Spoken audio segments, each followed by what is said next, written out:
زخونه يكون زي نقوح لوطي نتأمره زي فتش لوطي خيدو تانا مጨረሻ ጫፍ መሐዙ ዝገርም ነገር ይወል ንጽቡቅ ኢልካ ዘበጋገስ ካዮ ለውጢ ዘይንቁሕ ተኮይኑ ባጆይ ታ ዘይንቅሓነት ያ ታወሳኒት ንጽቡቅ ኢልካ ዘበጋገስ ካዮ ለውጢ ዘይንቁሕ ተኮይኑ ከይዱ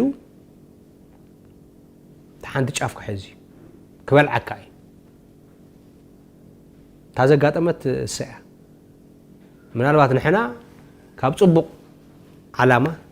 ንኢትዮጵያ ክንፈጥር ንባዕልናውን ክንጥቀም ካብ ዝብል በታሻዕ ዝነበረትና ኣእምሮ በታሻዕ ዝነበረትና ሓሳብ ታ ኢትዮጵያ ክትፈጥር ዓብ ጻዕሪ ተገይሩ